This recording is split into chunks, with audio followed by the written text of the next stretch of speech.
Students,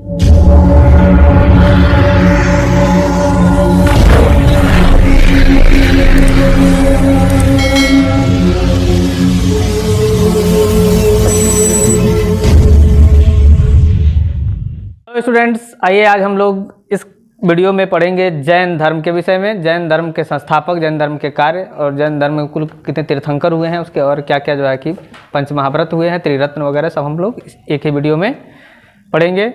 इस video को शुरू से अंत तक देखिए बिना स्किप किए हुए। आइए देखते हैं जैन धर्म। जैन धर्म जो है मुख्य रूप से जो जैन शब्द है यह जीन शब्द से बना है। लिखिए, जैन धर्म जीन शब्द से बना है, जिसका अर्थ होता है विजेता। क्या जाता है? विजेता। यानी कि जैन धर्म में ये था कि जो व्यक्ति तपस्या करके और जीन बन जाएगा, ज्ञान प्राप्त कर लेगा, सर्वोच्च ज्ञान। अब इसमें हम बताएंगे कि सर्वोच्च ज्ञान क्या कहलाता है। जैन धर्म में सर्वोच्च ज्ञान जो प्राप्त करता है उसको कैवल्य बोलते हैं। क्या बोलते हैं? कैवल्य। तो जो कैवल्य प्राप्त कर लेगा, ठीक है ना, उसको क्या बोलेंगे? जीन बोलेंगे। क्या बोलेंगे? जीन, है ना। और जीन का अर्थ होता है क्या? विजेता। और इसी शब्द से बना है क्या? जैन शब्द। क्या कौन शब्द बना है? हाँ, जैन शब्द इसी से बना हुआ है। इसमें जैन धर्म में कुल 24 तीर्थंकर हुए हैं। कितने तीर्थंकर हुए हैं जी? 24। हाँ, तीर्थंकर किसे कहा गया है? जो संस्थापक थे, संस्थापक, है ना, संस्थापक थे, उन्हें क्या कहा गया? तीर्थंकर। तो तीर्थंकर कुल कितने हुए? 24, है ना, 24 थे। अच्छा, इसमें एक और शब्द आता है जो जैन महात्मा किसे कहा गया है? जैन महात्मा।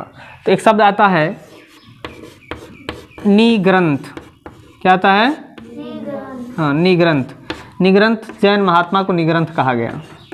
जैन महात्मा जो थे, जैन महात्मा को क्या कहा गया? निग्रंथ कहा गया। निग्रंथ का अर्थ होता है बंधन से रहित, बंधन से मुक्त, बंधन से मुक्त या रहित। हाँ? तो जो बंधन से मुक्त हो जाता है उसे क्या कहा जाता है? जैन धर्म में निग्रंथ कहा जाता है। क्या कहा जाता है? निग्रंथ कहा जाता है। यानी कि उसको सांसारिक कोई बंधन उसको रोक नहीं पाती है। सारी सांसारिक बंधनों से क्या हो जाता है? वो मुक्त हो जाता है, आज़ाद हो जाता है, स्वतंत्र हो जाता है ना। उसे क्या बोला जाता है? निग्रंथ। आज तीर्थंकर किसे कहा गया है? जो संस्थापक रहे हैं, ठीक ना, इसकी स्थापना जिन्होंने किया हुआ है। तो कुल 24 रहे हैं जैन धर्म के मतानुसार। कितने रहे हैं? 24। वैसे ऐतिहासिक साक्ष्य सबका नहीं मिलता है, लेकिन फिर भी जो है कि नाम सबका वर्णित है। उसमें हम कुछ जो है कि विशेष जो नाम है, जैसे पहले जो संस्थापक रहे हैं, पहले संस्थापक, परीक्षा में पूछा जाता है कि जैन धर्म के प्रथम संस्थापक का नाम बताइए। प्रथम संस्थापक कौन थे? ऋषभदेव। कौन थे? ऋषभदेव। अच्छा, इनका चिन्ह भी पूछा जाता है। ऋषभदेव का चिन्ह क्या रहा है? जल्दी बताइए। वृषभ। क्या रहता है? वृषभ मतलब बैल। वृषभ मतलब बैल। तो ऋषभ का वृषभ, ऐसे याद करिएगा, ऋषभ का वृषभ, ऋषभ का चिन्ह रहा है वृषभ, है ना। अच्छा, दूसरे जो तीर्थंकर रहे हैं अजीतनाथ, तो इनका जो चिन्ह रहा है वो क्या रहा है? लिखिए। हाँ हाँ, अज का गज, इस तरह याद करिएगा। अज का गज, गज मने हाथी। तो अजीतनाथ का चिन्ह रहा है गज, अज का गज चिन्ह हो जाएगा हाथी, है ना। इसके बाद से हम आ जाते हैं सीधे 23वें तीर्थंकर पे। किस पे आते हैं? 23वें, है ना, जो इम्पोर्टेंट है। 23वां तीर्थंकर जो है प्रथम ऐतिहासिक तीर्थंकर के रूप में जाने जाते हैं। मतलब इनका इतिहास में नाम है, वर्णित है, इनका पूरा डिटेल्स हमको मिलता है इतिहास में, ठीक ना। तो इसलिए इनको क्या कहा जाता है? ऐतिहासिक तीर्थंकर। इनके कार्य और सब चीज़, माता पिता का नाम सब यहाँ पे आपको लिखे हैं। हम देखिए, इनका जो चिन्ह है सर्पफण है। क्या है? सर्पफण। आप लोग देखे ही हैं, देखे हैं ना? नहीं देखे हैं? ऐसे कुछ होता है ना? होता है। हाँ, ये क्या है? सर्पफण है। क्या है? सांप का फण, नहीं समझे? तो सर्पफण जो है कि इनका क्या है? चिन्ह है। किनका? पार्श्वनाथ का। याद रहेगा, पार्श्व में 100 है, इसमें भी सर्प है ना, याद हो जाएगा। हाँ, पार्श्व में 100 है, इसमें भी सर्प है, तो पार्श्वनाथ का सर्प फन है। क्या है? सर्प फन। अज का गज है, ऋषभ का वृषभ है, याद रहेगा। हाँ, प्रथम संस्थापक कौन थे? हाँ, प्रथम संस्थापक जो है ऋषभ देव थे, और दूसरे अजीतनाथ, और 23वें पार्श्वनाथ। 23वें पार्श्वनाथ। माता पिता का नाम भी देख लीजिए। पिता का नाम अश्वसेन, जो काशी के नरेश थे। क्या थे? नरेश माने राजा, नृप, महीप, भूप, है ना, सम्राट। काशी के नरेश कौन थे? पिता अश्वसेन, माता वामा थी, पत्नी प्रभावती। और गृह त्याग इनका पूछा जाता है कि गृह त्याग कितने वर्ष की उम्र में किए? 30 वर्ष की उम्र में किए। तपस्या कितने दिन तक किए? 83 दिन तक। कहाँ किए? सम्मेत पर्वत पर। इन्होंने 4 आयाम बताए हैं, चतुर्याम, 4 कर्म बताए हैं मनुष्य के। कौन कौन से आयाम है, कौन कौन से कर्म है, क्या करना चाहिए मनुष्य को जीवन में अगर उसको जीन बनना है। क्या बनना है? जीन बनना है। जीन मतलब जैन धर्म को मानने वालों के लिए आता है कि अगर उसको जीन बनना है, उसको सर्वोच्च ज्ञान प्राप्त करना है, उसको कैवल्य प्राप्त करना है, उसको मोक्ष प्राप्त करना है। हिंदू धर्म में मोक्ष प्राप्त करना कहलाता है ना। तो अगर उसको प्राप्त करना है तो क्या करेंगे? इन 4 आयामों का, 4 व्रतों का पालन करेंगे। किन्होंने बताया था? पार्श्वनाथ ने बताया था। कौन कौन से व्रत हैं जी? सत्य, अहिंसा, अस्तेय, अपरिग्रह, है ना। सत्य का मतलब है कि हमेशा सदा सत्य बोलना है, झूठ नहीं बोलना है। अहिंसा का मतलब यह है कि किसी भी जीव को अपने मन, कर्म, वचन से हानि नहीं पहुंचानी है। मतलब किसी तरह से अगर किसी को हम दुख पहुंचा रहे हैं, उसके साथ क्या कर रहे हैं? हम हिंसा कर रहे हैं। हिंसा करना का मतलब है सताना, परेशान करना, मारना, प्रताड़ित करना, ठीक ना, दुख देना। तो इसको बोलते हैं हिंसा। क्या करना? हिंसा। हिंसा का मतलब केवल मारना नहीं होता है। वो तो समझते हैं हिंसा का मतलब क्या है? हत्या कर देना, मार देना, ठीक ना। नहीं, हिंसा का मतलब केवल मारना नहीं है। हिंसा का मतलब यह है कि किसी तरह से उसको सताना, परेशान करना भी क्या हो जाएगा? हिंसा की कैटेगरी में आता है। तो इस तरह के जो है कि और किसी का हक मार लेना भी क्या है? हिंसा भी हम हिंसा कर रहे हैं, ठीक है। कल के देखिए, कल ही ना बता रहे थे आप लोगों से, जो इनॉग्रेशन हुआ, क्या नाम है, नई संसद भवन का, 28 तारीख, कल था परसों था, परसों बता रहे थे आपसे। तो 28 तारीख को पहलवानों के साथ क्या हुआ? हिंसा हुआ। क्या हुआ जी? पहलवान कौन पहलवान है? ये पहलवान जो धरना दे रहे हैं, जंतर मंतर पे धरना दे रहे थे लड़कियां, ठीक ना। उनको जो है पुलिस वाले क्या किए? सब उठाए हैं, सब घसीटे हैं सब वहाँ पे, ठीक है ना। उसी दिन, जिस दिन इनॉग्रेशन हो रहा था, उसी दिन। तो पहलवानों के साथ क्या हुआ? वहाँ पे हिंसा की गई। मतलब वैसे मारा नहीं गया, लेकिन फिर भी उनको घसीटा गया, उठाया गया, उनको लाकर बंद किया गया, है ना। प्रोटेस्ट कर रहे थे, धरना दे रहे थे, तो या धरना देने जा रहे थे या धरना दे रहे थे। बहुत दिन से धरना दे रहे हैं, ज़्यादा दिन हो गया, 22-23 दिन शायद हो गया, ठीक है ना। तो धरना दे रहे हैं इतने दिन से जो है कि, लेकिन सरकार इस पर कुछ कार्रवाई नहीं कर रही है। सब गोल्ड मेडलिस्ट हैं, ठीक है ना। आप गीता फोगाट का नाम सुने हो? ऐसे ऐसे जो है कि कौन कौन फोगाट हैं, और एक वो है बजरंग पुनिया है, साक्षी मलिक हैं, है ना। ऐसे ऐसे लोग जो है कि वहाँ पे सब गोल्ड मेडलिस्ट हैं, ओलंपिक में से आए हैं, चैंपियन रहे हैं सब। ये सब धरना बैठे हैं सब, ठीक है। बहुत दिन से बैठे हैं धरना पे, लेकिन कोई सुनने वाला इन लोगों का नहीं है सरकार में। सरकार अपने मस्त है ना। सरकार अपने मस्त है। क्यों मस्त है? क्योंकि जिस पे आरोप लगाए हैं सब, जिस सांसद पे, जो कुश्ती संघ का अध्यक्ष है ब्रजभूषण शरण सिंह, ठीक है ना, वह क्या है? भाजपा का सांसद है। क्या है? भाजपा का सांसद है, इसीलिए वो कोई ध्यान नहीं दे रहा है ना मुख्यमंत्री ना। अच्छा, जब ये सब जीत के लेके आए थे मेडल वाला ओलंपिक वाला, तो बहुत बड़ा आयोजन सरकार की तरफ से हुआ था। मोदी जी खुद पर्सनली इन लोगों से मिले थे। मोदी जी कहे थे तुम हमारे घर के बच्चियाँ हो। क्या हो? हमारे घर के बच्चियाँ हो। घर के बच्चियाँ सड़क पर घूम रही हैं, तो कोई सुनवाइए नहीं। छोड़िए वो सब बात, ठीक है ना। हम लोग से क्या होगा? हम लोग तो बहुत छोटे आदमी हैं।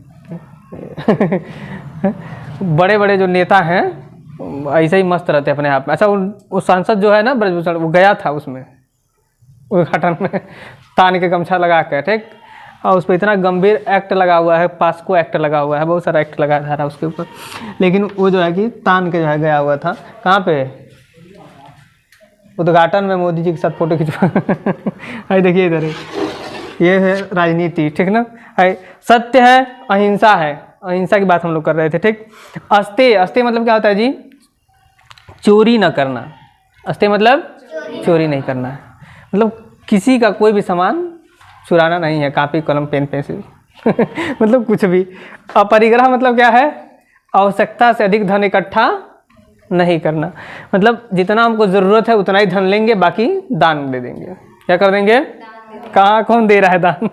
कोई नहीं दे रहा है। अच्छा, इस सब धर्म में कहा गया है, ये हर धर्म में कहा, मुस्लिम धर्म में भी कहा गया है कि अपने आमदनी का, अपने कमाई का 10% क्या करना चाहिए? व्यक्ति को दान कर देना चाहिए, ठीक ना, गरीबों में, है ना। हिंदुओं में भी कहा गया है कि गरीबों को दान करिए, कहा गया है ना। तो यहाँ परसेंटेज नहीं बताया गया है, यहाँ पे कहा गया कि बस दान करिए, जितना कर सकते हैं करिए। मन करे तो पूरा घर द्वार कर दीजिए, मन करे तो यह है कि थोड़ा बहुत करिए। हिंदू धर्म में ये है, हिंदू धर्म में लिमिट नहीं बताया गया है। तभी तो पहले के राजा पूरा दान कर देते थे, जैसे उस दिन राजा बल की बताए थे, अब वो कहानी, ठीक है ना। तो अपरिग्रह मतलब क्या होता है? आवश्यकता से अधिक धन इकट्ठा नहीं करना, जितना ज़रूरत हो उतना ही धन लीजिए, बाकी दान कर दीजिए, है ना। हाँ, अपने कमाई का धन सारा अपने खाता मत रखिए, दान भी करिए, ये कहने का मतलब है। तो ये कुल मिलाकर जैन धर्म के जो 23वें तीर्थंकर थे उनका जो है कि विवरण था। अब हम चलेंगे 24वें तीर्थंकर और वास्तविक संस्थापक जो थे महावीर स्वामी, उनके विषय में जानते हैं, ठीक है। एक प्रथम संस्थापक कौन थे? ऋषभदेव। दूसरे कौन थे? अजितनाथ। 23वें कौन थे? पार्श्वनाथ। 24वें कौन होंगे? महावीर स्वामी। 24वें और अंतिम तीर्थंकर महावीर स्वामी थे और इनको वास्तविक संस्थापक कहा जाता था।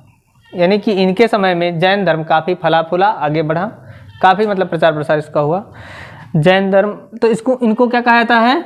वास्तविक संस्थापक कहा जाता है महावीर स्वामी को। 24वें तीर्थंकर के रूप में जाने जाते हैं और अंतिम तीर्थंकर भी हैं। ये कौन तीर्थंकर है? अंतिम तीर्थंकर। आपसे पूछा जाएगा परीक्षा में अगर कि जैन धर्म के अंतिम तीर्थंकर कौन है, तो क्या बताएंगे? महावीर स्वामी। वास्तविक कौन है? महावीर स्वामी। 24वें कौन है? महावीर स्वामी। इतनी बात समझ में आ गई। इनका चिन्ह अगर पूछ दिया जाए तो चिन्ह है सिंह। चिन्ह कौन है? महावीर। महावीर कौन होता है? शेर होता है ना, शेर। शेर इनका चिन्ह हो जाएगा। महावीर का चिन्ह क्या हो जाएगा? शेर। पार्श्वनाथ का चिन्ह क्या हो जाएगा? सर्पफण, ठीक है ना। अजितनाथ का क्या होगा? गज, अज का गज, ठीक है ना। ऋषभनाथ का क्या होगा? ऋषभदेव का क्या होगा? वृषभ। ऋषभ का वृषभ, अज का गज, पार्श्वनाथ का सर्पफण, महावीर स्वामी का सिंह। महावीर स्वामी का सिंह, ऐसे याद करिए, याद हो जाएगा। जैन धर्म के 24वें तीर्थंकर हैं। इनका जन्म कब हुआ था? लिखिए 540 ईसा पूर्व में।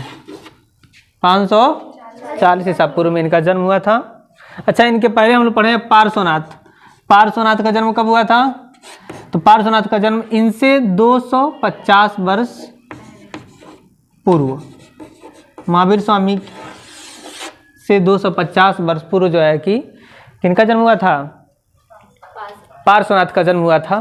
तो आप इसमें ऐड कर लेंगे तो मिल जाएगा जो है कि 250 में ऐड करिए, कितना हो जाएगा? 5 2 700 और 740 50 90, हाँ 790 वर्ष पूर्व जो है, ईसा पूर्व जो है क्या हुआ था? लगभग माना जाएगा पार्श्वनाथ का जन्म हुआ था, ठीक है। 23वें तीर्थंकर का कहाँ हुआ था? काशी में, बनारस में। काशी प्राचीन नाम है बनारस का। काशी नरेश थे ना अश्वसेन उनके पिताजी, ठीक। आगे देखिए, जन्म इनका कहाँ हुआ था? 540 ईसा पूर्व में। स्थान कौन सा है? वैशाली कुंडग्राम। वैशाली के निकट जो है कि कुंडग्राम में इनका जन्म हुआ था 540 ईसा पूर्व में। माता का नाम त्रिशला, पिता का नाम सिद्धार्थ। सिद्धार्थ और किनका नाम है जल्दी बताइए? महात्मा बुद्ध के बचपन का नाम जो है सिद्धार्थ था, लेकिन ये सिद्धार्थ अलग है, वो सिद्धार्थ अलग है, याद रखिएगा इस बात को, है ना। पत्नी का नाम यशोदा। पत्नी का नाम यशोदा, नॉट यशोधरा, यशोदा। पत्नी का नाम यशोदा, है ना। यशोदा एक और किसकी माता थी बताइए जल्दी? कृष्ण भगवान की माता थी। कृष्ण भगवान की माता का नाम क्या था? यशोदा। हरि पालने झूला में नहीं पढ़े हैं? हल राम है, दुल राम है, मल राम है, कैसा 10 में तो है ना। एक देखिए, पुत्री इनकी क्या थी? प्रियदर्शनी। पुत्री कौन थी इनकी? प्रियदर्शनी। प्रियदर्शनी जो थी, इसका विवाह किसके साथ हुआ था? जमाली नामक क्षत्रिय से हुआ था। अच्छा, महात्मा महावीर स्वामी भी क्षत्रिय थे। और इनका, अच्छा, इनकी जो माता थी त्रिशला, कौन थी? माता त्रिशला। उनका एक और नाम मिलता है, लिख लीजिएगा, विधेय दत्ता। लिखिए। हाँ हाँ हाँ हाँ हाँ, विधेय दत्ता इनका एक नाम मिलता है, लिख लीजिए यहीं पे, विधेय दत्ता, ठीक ना। और प्रियदर्शनी का नाम भी एक मिलता है, अड़ोज्या। क्या नाम मिलता है? हाँ, लिख लीजिए, अड़ोज्या। ये जैन ग्रंथों में मिलता है सब नाम, ठीक है। हाँ, ये त्रिशला जो थी ये लिच्छवी राजकुमारी थी, लिख लीजिए, लिच्छवी राजकुमारी। हाँ, लिच्छवी राजकुमारी, लिच्छवी राजकुमारी। लिच्छवी राजकुमारी कौन थी? त्रिशला थी। उनका एक और नाम क्या था? विधेय दत्ता। पत्नी यशोदा थी। पुत्री प्रियदर्शनी थी, इनका एक और नाम अड़ोज्या मिलता है। क्या मिलता है? विवाह किससे हुआ था? जमाली से। जमाली कौन था जी? इनका प्रथम शिष्य था। महावीर स्वामी का प्रथम शिष्य है ना, प्रथम शिष्य था जमाली। उसी से किनका विवाह हुआ था? प्रियदर्शनी। अच्छा, इनके बचपन का नाम क्या था? वर्धमान। महावीर स्वामी के बचपन का नाम वर्धमान। गौतम बुद्ध के बचपन का नाम बताइए जल्दी। सिद्धार्थ। बहुत अच्छा। गृह त्याग कितने वर्ष की उम्र में किए थे? 30 वर्ष की उम्र में किए थे। बड़े भाई जो थे इनके नंदीवर्धन, कौन थे? नंदीवर्धन। नंदीवर्धन का आज्ञा लेकर, अनुमति लेकर घर से ये क्या किए? गृह त्याग किए, घर छोड़ दिए। किस लिए? तपस्या करने के लिए। जैन धर्म के अंतर्गत जो है कि इनको तपस्या करना था। तपस्या करके क्या हुए? बाद में जैन जीन कहलाएंगे। क्या कहलाएंगे? जीन कहलाएंगे। और तपस्या किए तो देखिए 6 वर्ष तक तो, सबसे पहले ये घर से जब निकले तो कहाँ गए पूछा जाता है, तो गृह त्यागने के बाद सबसे पहले नालंदा गए हैं। कहाँ गए? नालंदा। नालंदा कहाँ है जी? बिहार में। नालंदा बिहार में है ना। हाँ, नालंदा बहुत फेमस है, क्यों बताइए जल्दी। हाँ हाँ, वहाँ पे विश्वविद्यालय क्या है? हाँ, मतलब भारत का, वर्तमान भारत का सबसे प्राचीन विश्वविद्यालय कौन है? नालंदा। वर्तमान भारत का याद रखिएगा, वर्तमान भारत का, है ना। वर्तमान भारत का जो है कि सबसे प्राचीन विश्वविद्यालय कौन है? हाँ, नालंदा।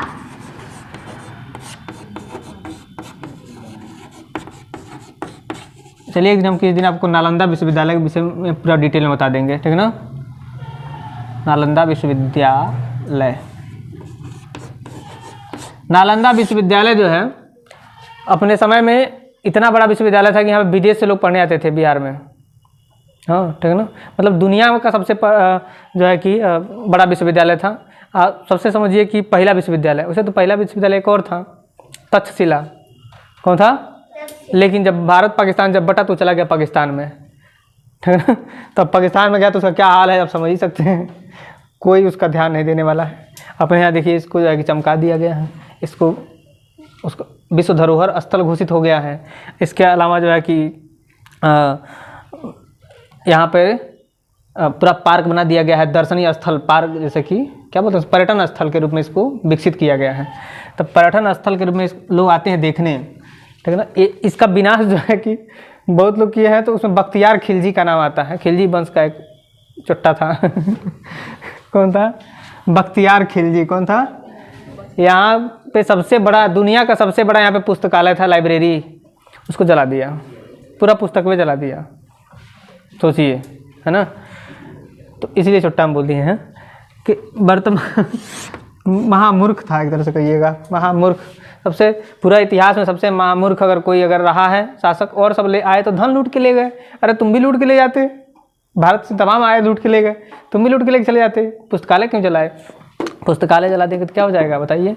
पूरा इतिहास है ख़त्म हो गया उसी में, नहीं देश दुनिया का। और समझिए इतने विद्वान, बड़े बड़े विद्वान जो है कि यहाँ आके पढ़ाई करते थे। चीन से आते थे, कहाँ से, जापान से, कहाँ से, ठीक ना।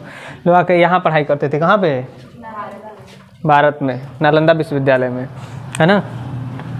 और तो इसीलिए बोले अगर सबसे प्राचीन विश्वविद्यालय से पूछा जाएगा ना, सबसे प्राचीन विश्वविद्यालय, तो आप बताएंगे तक्षशिला। कौन बताएंगे? तक्षशिला। लेकिन वर्तमान भारत के पूछा जाएगा तो नालंदा, क्योंकि वो चला गया है पाकिस्तान में बंटवारे के बाद से, ठीक ना, रावलपिंडी में है। और भी है, विक्रमशिला है, वल्लभी विश्वविद्यालय है। ये सब विश्वविद्यालय, प्राचीन विश्वविद्यालय, भारत में इतने अच्छे अच्छे विश्वविद्यालय रहे हैं, दुनिया में कहीं नहीं रहे हैं, ठीक ना।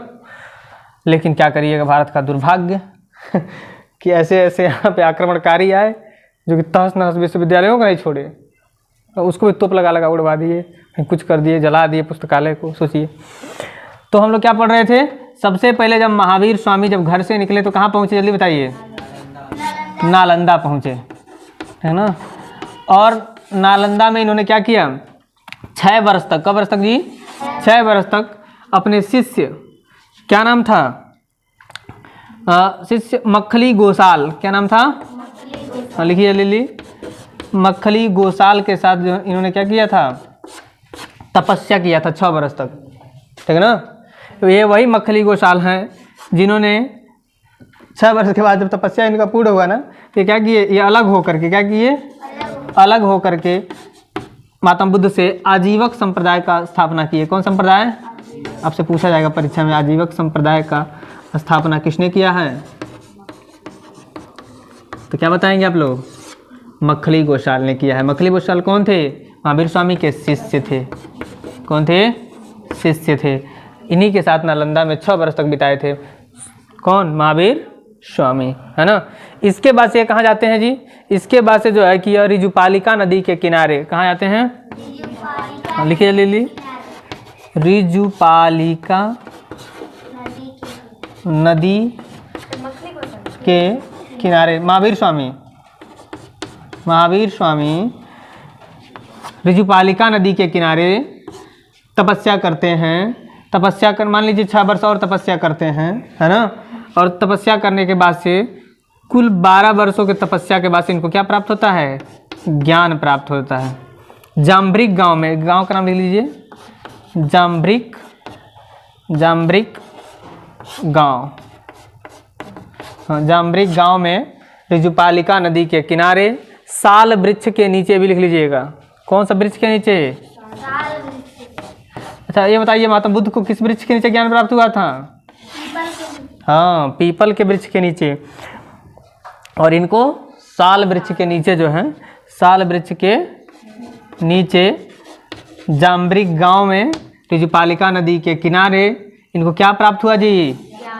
सर्वोच्च ज्ञान। सर्वोच्च ज्ञान।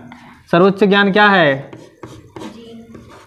कैवल्य, जिसको बोला जाता है जैन धर्म में। क्या बोला जाता है? लिख लीजिए, कैवल्य बोला जाता है। कैवल्य का मतलब होता है सर्वोच्च ज्ञान। कैवल्य मतलब क्या होता है? सर्वोच्च ज्ञान। और ये जीन कहलाए। क्या कहलाए? जीन कहलाए। तो कुल इनको आपसे पूछा जाएगा 30 वर्ष की उम्र में क्या किए? गृह त्याग किए। 12 वर्ष तपस्या किए। कब वर्ष की उम्र में ज्ञान प्राप्त हुआ? 42 वर्ष में जो है कि इनको 42 वर्ष के जब थे या तभी इनको क्या प्राप्त हुआ? ज्ञान प्राप्त हुआ। सर्वोच्च ज्ञान इनको मिला और ये जीन कहलाए, है ना। ये अगली कड़ी में जो है हम लोग देखते हैं इनका महावीर स्वामी का जो प्रथम उपदेश था वो कहाँ हुआ था। महावीर स्वामी का प्रथम उपदेश राजगृह में। कहाँ हुआ था? राजगृह में। किसको दिए थे उपदेश? अपने दामाद को, जमाई को, जमाई को। जमाई मैंने भी क्या होता है? दामादी होता है।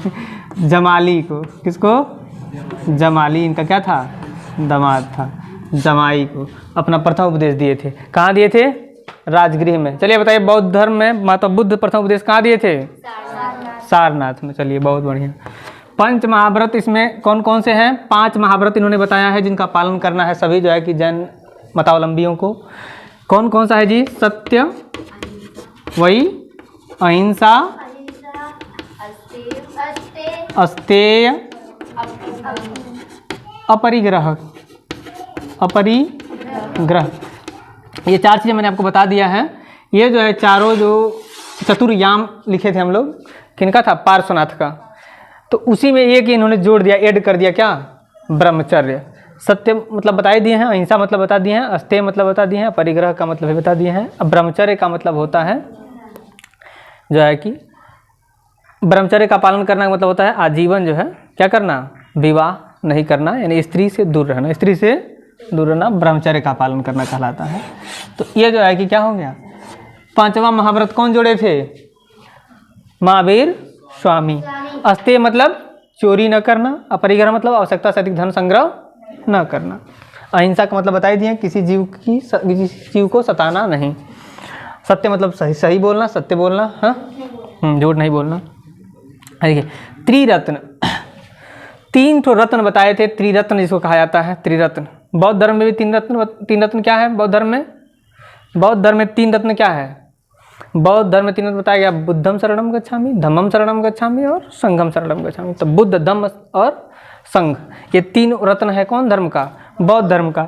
और जैन धर्म का 3 रत्न क्या है, सम्यक ज्ञान, सम्यक दर्शन, सम्यक आचरण, माने उचित आचरण, सही आचरण, सम्यक दर्शन, उचित दर्शन, दर्शन मतलब देखना, ठीक है ना, ज्ञान, ज्ञान ना सम्यक उचित ज्ञान, उचित ज्ञान, ये रहेगा तो ये 3 रत्न जो है कि क्या करेगा, मनुष्य को जो है कि जीन की ओर ले जाएगा, यानी कि मोक्ष की ओर ले जाएगा, है ना। ये जैन धर्म आगे चल करके 2 भागों में बट गया। क्या भागों में बट गया, 2 भागों में। कब, ये चंद्रगुप्त मौर्य के समय की घटना है। कब की घटना है, चंद्रगुप्त मौर्य के समय की घटना है। जब चंद्रगुप्त मौर्य के समय में क्या पड़ा था, अकाल पड़ा था। क्या पड़ा था, अकाल पड़ा था। और अकाल के समय भद्रबाहु कहाँ चले गए थे, अपने शिष्यों को लेकर के कर्नाटक चले गए थे। कहाँ चले गए थे, कर्नाटक। कहाँ चले गए थे, कर्नाटक चले गए थे भद्रबाहु अपने शिष्यों के साथ। तो यहाँ पे स्थूल भद्र थे। कौन थे, स्थूल भद्र। स्थूल भद्र क्या किए, जो यहाँ के जैन धर्म के मतावलंबी थे उनको लेकर के और एक संप्रदाय की स्थापना कर दिए, श्वेतांबर। कौन सा, श्वेतांबर। ये लोग क्या किए ना कि सूखा पड़ा था, मतलब अकाल पड़ा था, खाने पीने का दिक्कत, ये सफ़ेद कपड़ा पहन के तपस्या करने लगे। क्या करने लगे, सफ़ेद कपड़ा। ये श्वेतांबर कहलाए। क्या कहलाए, हाँ श्वेतांबर। अंबर माने होता है कपड़ा, श्वेत माने सफ़ेद, श्वेत माने सफ़ेद, अंबर माने कपड़ा, वस्त्र, चीरपट पर्यायवाची है। तो अंबर, श्वेत धन अंबर 2 शब्द से मिलकर बना है। श्वेत माने होता है सफ़ेद, अंबर माने कपड़ा। तो सफ़ेद कपड़े धारण करके ये लोग क्या करने लगे, तपस्या करने लगे और जो है कि अपने जीवन को व्यतीत करने लगे। तो ये क्या कहलाए, श्वेतांबर। कौन संप्रदाय, ये क्या कहलाया, श्वेतांबर संप्रदाय। अब जब भद्रबाहु कर्नाटक से जब लौटे कुछ दिन बाद से अपने शिष्यों के साथ, तो यहाँ पे देखे सब लोग क्या किए हैं, सफ़ेद कपड़ा जो है धारण कर करके, और कौन सा संप्रदाय बना लिए हैं, श्वेतांबर। तो इन्होंने क्या किया, एक नया जो है कि भद्रबाहु ने क्या किया, संप्रदाय की स्थापना किया, जिसका नाम इन्होंने क्या रखा, दिगंबर। अब देखिए दिगंबर 2 शब्द से मिलकर बना है, दिक धन अंबर, दिक धन अंबर। तो दिक माने दिशाएं, दिक माने दिशाएं, अंबर माने वस्त्र, माने दिशाएं ही जिसका वस्त्र हो, दिशाएं ही जिसका वस्त्र हो, उसे क्या कहा गया है, दिगंबर। उसे क्या कहा गया है, दिगंबर। हाँ, इन्होंने जो है कि मतलब इस संप्रदाय को मानने वाले लोग कपड़ा का त्याग कर दिए, कपड़ा नहीं पहनते हैं, बिल्कुल कपड़ा पहनते ही नहीं है, ठीक है ना। तो ये कहलाते हैं कौन, दिगंबर। क्या कहलाते हैं, दिगंबर कहलाते हैं। दिक धन अंबर, दिशाएं ही जिसका वस्त्र, वो अपने दिशाओं को ही सब अपना वस्त्र मान लेते हैं और वो कहलाते हैं दिगंबर। और श्वेतांबर कौन कहलाते हैं, जो सफ़ेद कपड़ा धारण करते हैं वे श्वेतांबर कहलाते हैं, है ना। अच्छा देखिएगा ना, तो चंद्रगुप्त मौर्य जो थे, मौर्य वंश के जो संस्थापक थे, हाँ, इन्होंने जैन धर्म स्वीकार किया था। कौन धर्म स्वीकार किया था, जैन धर्म। और एक विधि आती है जैन धर्म में, संलेखना विधि। कौन विधि आती है, हाँ, बड़ी पूछता है परीक्षा में, संलेखना विधि क्या है, संलेखना विधि क्या है, बताइए आप लोग, क्या है, पता है, नहीं पता है ना। यानी संलेखना विधि क्या है, संलेखना विधि में ये होता है कि व्यक्ति को तब तक भूखे रहना है, तब तक भूखे रहना है जब तक शरीर का प्राण न निकल जाए, शरीर का प्राण न निकल जाए। चंद्रगुप्त मौर्य के समय में इतने बड़े सम्राट, चक्रवर्ती सम्राट थे ना, राजा, कहाँ से कहाँ तक देखिए राजा इनका शासन था। लेकिन जो है कि क्या हुआ, अकाल पड़ गया इनके शासनकाल में, जब लोग लगे मरने खाने बिना, तो इन्होंने क्या किया, अपने पुत्र को, जो इनके पुत्र कौन थे, बिंदुसार, उनको इन्होंने शासन सत्ता सौंप दी और सौंप करके इन्होंने क्या किया, जैन धर्म अपनाया। जैन धर्म अपना करके क्या किया, सारे सुखों का त्याग करके और संलेखना विधि से, और जितना इनका राजपाट में धन वैभव था, दौलत था, सब जनता में बंटवा दिया, खाना पीना जो भी कि बंटवाओ ले करके, ठीक है ना सब। और मेरे इनको लगा कि मुझे संलेखना विधि से क्या करना है, प्राण त्यागना है। तो इन्होंने संलेखना विधि से प्राण त्यागा था। किन्होंने, चंद्रगुप्त मौर्य ने। तब तक भूखे रहे थे, लास्ट में जाकर के, ठीक है ना, नदी किनारे, पता नहीं कौन सी नदी है, उसी किनारे जाकर जो है कि तब तक भूखे रहे थे और तपस्या किए थे, तप किए थे, भूखे रहे थे जब तक इनके शरीर से प्राण न निकल गया हो। तो उसे बोलते हैं संलेखना विधि। ये जैन धर्म में सबसे कठोर चीज़ माना जाता है। नहीं, एक तो ब्रह्मचर्य है, ब्रह्मचर्य है सबसे कठोर, और दूसरा नंबर पे संलेखना विधि है। इसीलिए देखिए जैन धर्म ज़्यादा फला फूला नहीं, ज़्यादा फला फूला नहीं। सबसे ज़्यादा धर्म जो है कि सबसे ज़्यादा विश्व में देखिए 570 पैगंबर मोहम्मद साहब का जन्म हुआ है मक्का में, पढ़े हो ना हम लोग। तो 570 ईस्वी में जन्म हुआ है, इनसे ये लोग पहले, बहुत पहले आए थे, है ना। लेकिन सबसे ज़्यादा जो है कि धर्म का प्रचार प्रसार किसका हुआ है, ईसाई धर्म के बाद से जो है कि इस्लाम धर्म का। किसका, इस्लाम धर्म का। कारण क्या है, उसमें इतनी ज़्यादा जो है कि क्या है, कठोरता नहीं है। धर्म में बहुत लचीलापन है ना। तो जिस धर्म में ज़्यादा लचीलापन होता है, कठोरता नहीं होता है, वह धर्म खूब फलता फूलता है, विकसित होता है, सब लोग मानते हैं उसको। जहाँ पर अनुशासन देखा, अपने विद्यालय ज़्यादा अनुशासन रहता है तो बच्चे क्या करते हैं, यहाँ पर अपना पसंद नहीं करते हैं, इधर भागते हैं, है ना। और जहाँ पर फ्री छोड़ दीजिए, मोबाइल लेके आओ, लीड लगा के आओ, मतलब ये सब चीज़ें फ्री रहेगा तो क्या होगा, खूब भीड़ लगेगा वहाँ पे, है ना। बात समझिए, जहाँ पे नियम कठोरता होती है वहाँ पे भीड़ कम होता है, जहाँ पे नियम में ढील रहता है, कठोरता कम होती है, वहाँ पे भीड़ ज़्यादा होता है। तो वही चीज़ें यहाँ पर भी है, ठीक है। जैन धर्म इतना ज़्यादा नहीं है पूरे विश्व में, देखिएगा आप, जैन धर्म में ज़्यादा फला फूला नहीं है, क्या मानने वाले बहुत कम मात्रा में है। भारत में बहुत कम लोग हैं, है ना, जैन धर्म के मानने वाले। तो हाँ, तो ये कारण क्या है, ये कठोरता है। ब्रह्मचर्य का पालन सब लोग करेंगे नहीं, बस समझे ना। हाँ, ये परिग्रह, ये अस्ति, ये अहिंसा, ये सत्य। सत्य तो वो कहेंगे, सत्य बोलेंगे, कहाँ बोल पाएंगे। अच्छा, उसमें कठोरता से पालन करवाया जाता है, सबसे बड़ी बात ये है। सब धर्म में कहा जाता है झूठ नहीं बोलना पाप है, हिंदू धर्म में कहा गया झूठ बोलना पाप है, लेकिन झूठ बोलना लोग छोड़ते हैं, नहीं छोड़ते हैं। कहते हैं पाप बार बार करेंगे हम, ठीक है। आइए, तो क्या थे हम लोग, क्या थे जी, संलेखना विधि से चंद्रगुप्त मौर्य ने क्या किया था, अपना प्राण त्यागा था। इसके बाद देखेंगे जैन सभाएं, जैसे कि अब बताइए, चलिए आपसे मैं पूछ रहा हूँ, यहीं से क्वेश्चन बनता है कि बौद्ध धर्म में हम पढ़े थे, बौद्ध धर्म किन किन दो संप्रदायों में बट गया, पढ़े थे, हीन ज्ञान महायान में। चलिए अच्छा बताइए, बौद्ध धर्म में कुल कितनी सभाएं हुई हैं, कितनी संगीतियाँ, बौद्ध संगीतियाँ, रवै पाक 4, रवै पाक पढ़ाए थे ना, राजगृह, हाँ, वैशाली, पाटलिपुत्र, कुंडलवन। भूल गए, भूल जाते हो तुम लोग, पढ़ाया करो, नहीं भूलेगा। बौद्ध धर्म में 4 संगीतियाँ हुई, 4 सभाएं हुआ। जैन धर्म में क सभाएं हुई, 2 सभाएं हुए। कौन कौन जी, नो, सभाएं पूछ रहे हैं। सभा एक हुआ था 300 ईसा पूर्व में लगभग, और एक हुआ 512 ईसा पूर्व में लगभग। और पहला हुआ था पाटलिपुत्र में, उसके अध्यक्ष थे स्थूलभद्र। दूसरा हुआ था गुजरात के बल्लभी में, देवर्धिगण इसके अध्यक्ष रहे, है ना। इसके बाद हम लोग देखते हैं प्रथम साक्ष्य, ठीक है ना। प्रथम साक्ष्य जो मिलता है वो खारवेल के हाथी गुम्फा अभिलेख से, हाथी गुम्फा अभिलेख से प्रथम साक्ष्य मिलता है जैन का। और जैन मंदिर जो है कि जो प्रमुख, भारत की 2 प्रमुख जैन मंदिर, खजुराहो का जैन मंदिर आप लोग सुने होंगे, एक दिलवाड़ा का जैन मंदिर है। खजुराहो का जैन मंदिर चंदेल शासक ने बनवाया था, और दिलवाड़ा का जो जैन मंदिर था वो चालुक्य शासक भीम प्रथम का मंत्री जो था बीमल शाह, कौन था, बीमल शाह ने बनवाया था। और रचनाओं की बात करिएगा तो कल्प सूत्र रचना है जिसकी रचनाकार भद्रबाहु थे, और दूसरी रचना है परिशिष्ट प्रबंध जिसके रचनाकार हेमचंद्र थे। भाषा की बात करिए तो प्राकृत भाषा थी। प्राकृत भाषा में कौन सी प्राकृत, अर्धमागधी। कौन, आप लोग पढ़ाए थे हम कि अर्धमागधी जो पढ़ाए थे, आपको बताए थे कि अर्धमागधी जो भाषा है, अर्धमागधी है ना। पढ़े थे ना, सौरसेनी, पैसाची, है मागधी, अर्धमागधी पढ़े थे। तो उसी में आता है जो है कि अर्धमागधी प्राकृत का ही भाग है। किसका भाग है? प्राकृत का भाग है। तो ये जो है कि प्रमुख भाषा का प्रकार है जैन ग्रंथ का। किसका? जैन धर्म का है, जैन ग्रंथ का। इस प्रकार से हम लोग जैन धर्म को संपूर्ण जो है कि पढ़ लिए हैं। धन्यवाद। जय हिंद, जय भारत। फिर मिलते हैं नेक्स्ट वीडियो में किसी अन्य टॉपिक के साथ।